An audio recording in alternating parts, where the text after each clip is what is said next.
Hello guys. हर परीक्षा की दृष्टि से हिंदी का एक टॉपिक है जो बहुत ही महत्वपूर्ण है, जिसका नाम है हिंदी वर्णमाला।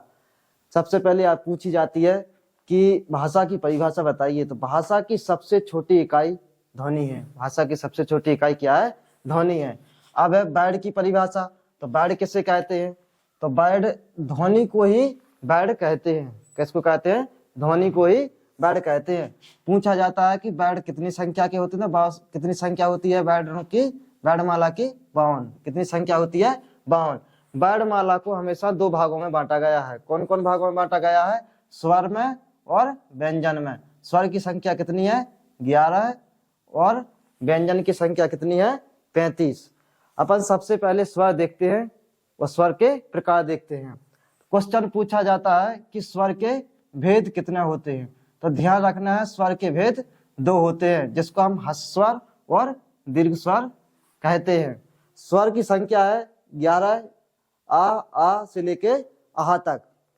इसके बाद इसमें किस किस को ह्रस्व स्वर बोलते हैं, किस किस को दीर्घ स्वर बोलते हैं, किसको प्लुत स्वर बोलते हैं, समृद्ध स्वर बोलते हैं, असमृद्ध स्वर बोलते हैं।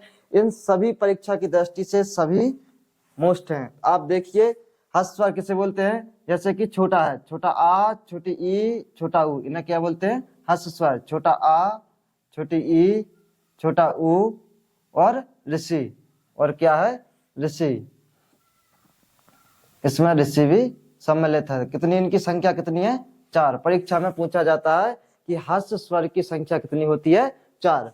दीर्घ स्वर की संख्या कितनी होती है? 7। उसमें अब जो जितने वर्ण छूट चुके हैं उतने लिखते हैं अपन। बड़ा आ, बड़ी ई, बड़ा ऊ, ए, आई, ओ, औ, अंग, आहा। 1 2 3 4 5 6 7।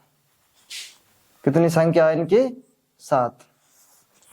ठीक है, देखा प्लुत स्वर देखें। प्लुत स्वर में आता है, जैसे अपन लिखते हैं ओम, तो ओ ऊ आ जाता है माँ, ओम। इसे बोलते हैं प्लुत स्वर। इसे क्या बोलते हैं? प्लुत स्वर। जैसे लिखें रोम, ऐसा ऊ, ये ऊ टाइप का आ जाता है ना, इसको बोलते हैं प्लुत स्वर। अब इसमें समृद्ध स्वर। समृद्ध स्वर का मतलब होता है छोटी, बड़ी, छोटा ऊ और बड़ा ऊ। ये क्या कहलाते हैं? समृद्ध स्वर। समृद्ध स्वर का मतलब है वृत्त। वृत्त कैसा होता है? गोल। अब इसकी ट्रिक कैसे है, कैसे याद रखें कि समृद्ध स्वर में आता है ई कम। जब अपना मुंह खुलता है ना, मुंह गोल, मुंह को समझ लो गोल, और जब मुंह कम खुलता है ई ऊ। आप बोल कर देखिए तो इसमें मुंह कम खुलता है, इसलिए इसे बोलते हैं समृद्ध स्वर। ध्यान रखना है, जिसमें मुंह कम खुलता है उसे क्या बोलते हैं? समृद्ध स्वर। इनकी संख्या कितनी होती है? 4। याद रखना है। बाकी है अर्ध समृद्ध स्वर। अर्ध समृद्ध स्वर का मतलब है ए और ओ। अब ए और ओ में इसमें क्या आता है? अर्ध मतलब जो गोला है, वृत्त है, ये आधा खुलेगा। कितना? पहले पूरा बंद था, कम खुलता था, अब थोड़ा ज्यादा खुलेगा। ए ओ मतलब आप बोल कर देखिए तो आपको पता चलेगा ए ओ थोड़ा मुंह खुलता है, पहले से ज्यादा खुलता है। समृद्ध स्वर से थोड़ा ज्यादा अर्ध समृद्ध स्वर में मुंह खुल जाता है। इससे अपन को पता लग जाता है कि अर्ध समृद्ध स्वर है। अब है विवर्त स्वर। विवर्त स्वर का मतलब है कि इसमें पूरा खुल जाता है, जो मुंह है वो पूरा खुल जाता है। आ, तो कितना मुंह खुल जाता है? पूरा। आ, तो इसमें क्या आता है? आ, बड़ा आ और बड़ा आ के ऊपर चंद बिंदी, ये दो आते हैं विवर्त स्वर में।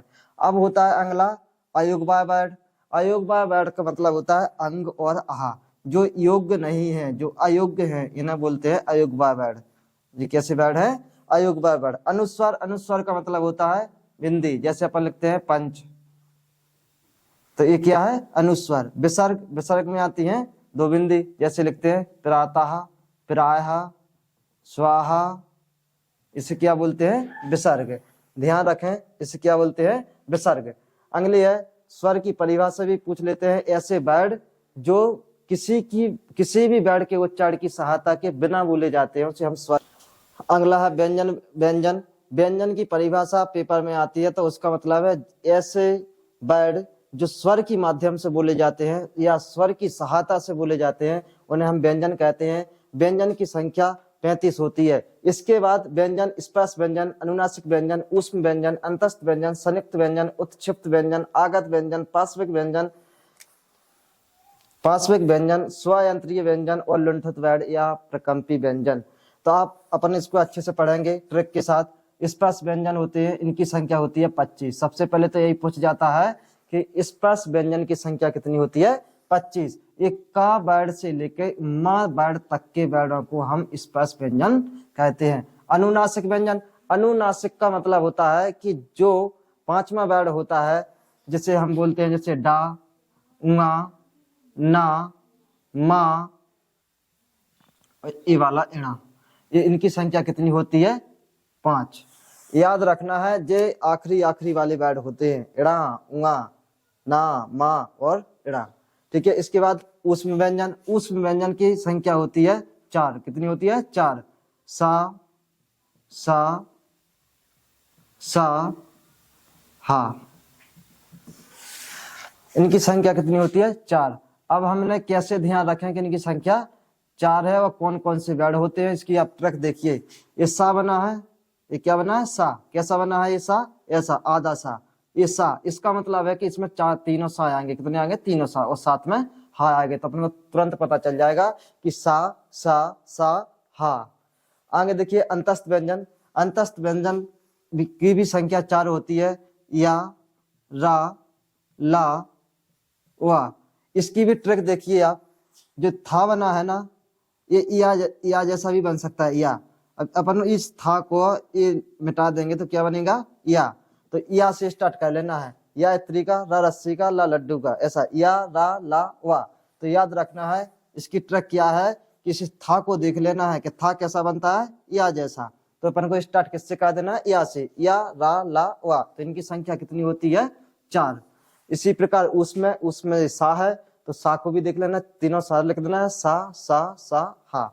अगर वीडियो पसंद आ रही हो तो वीडियो को लाइक करें। आगे देखिए आप संयुक्त व्यंजन, संयुक्त व्यंजन है, इसको संयुक्त व्यंजन में लिखेंगे अपन छा, त्रा, ज्ञा, ऋषि, श्री। देखिए आप, संयुक्त व्यंजन का मतलब होता है कि ये 2 वर्णों से मिलकर बने होते हैं। कितने वर्णों से मिलकर बना होते हैं? 2 वर्णों से मिलकर बना होते हैं। अब आप देखिए ये छा छतरी का बना है, किन 2 वर्णों से मिलकर बना है? ये वेरी मोस्ट है, परीक्षा की दृष्टि से परीक्षा में पूछे जाते हैं कि छा बना है जो किन 2 वर्णों से मिलकर बना है। तो हमारा ये वर्ण बना है का प्लस सा। किस वर्ण से मिलकर बना है? का प्लस सा। एक बात और ध्यान रखना है कि इस का में हलंत आता है। क्या आता है? हलंत। तो का और सा। अब त्रा में देखिए, जब अपन बोलते हैं तब भी पता चलता है त्रा, ता, रा। इसमें किन 2 वर्णों से मिलकर बना है? ता और रा से। ध्यान रखना है। आगे है ज्ञाज्ञानी का, ज्ञाज्ञानी का किन 2 वर्णों से मिलकर बना है? तो वो है, इसको यहां देख लीजिए थोड़ी। ज्ञा किससे मिलकर बना है? ये बना है जा प्लस उंगा। किससे मिलकर बना है? जा प्लस उंगा। इसे कैसे ध्यान रखेंगे, कैसे, इसकी ट्रिक क्या है? तो इसको अपन लिखेंगे जी बाई ए। इसकी इंग्लिश बनाई, जी से क्या बनता है? जा और उंगा। इस प्रकार से इसको हम याद रखेंगे। अगला है श्री, श्री किन 2 वर्णों से मिलकर बना है? परीक्षा की दृष्टि से बहुत मोस्ट है, याद रखें। इनका पूछ लिया जाता है कि संयुक्त व्यंजन में छा छतरी का जो बना है, छा किन 2 वर्णों से मिलकर बना है? त्रा किन 2 वर्णों से मिलकर बना है? ज्ञा किन 2 वर्णों से मिलकर बना है? बिल्कुल ध्यान रखना है। तो ये सरा किस 2 वर्णों से मिलकर बना है? सा प्लस रा। इसको ध्यान रखना है। इस हलंत का, इस हलंत को नहीं भूल जाना है। हलंत से ही पता चलता है कि आधा सा है। क्या इस हलंत का मतलब है कि आधा सा है, ये आधा जा है, ये आधा ता है और ये आधा का है। आगे देखिए आप उत्क्षिप्त व्यंजन, क्या देखना है? उत्क्षिप्त व्यंजन, इसी का दूसरा नाम है द्विगुण व्यंजन। इसको अपन मिटा दो। द्विगुण व्यंजन में आ जाता है ढा और ये वाला भी ढा। इनकी संख्या कितनी होती है? 2। पूछ ली जाती है कि जो द्विगुण व्यंजन है ना, इनकी संख्या कितनी होती है? 2। आगे है आगत व्यंजन, आगत व्यंजन की संख्या होती है 2। इनका है जा और फा।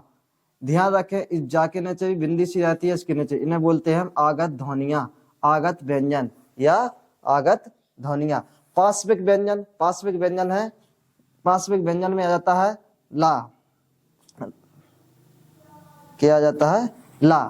पार्श्विक व्यंजन का मतलब होता है कि जो ला होता है ना, हमारी जीभ के दोनों तरफ से हवा निकल जाती है। ला, जीभ के दोनों तरफ से हवा निकल जाती है, उसके जीभ के पास से हवा निकल जाती है, इसलिए बोलते हैं उन्हें पार्श्विक व्यंजन।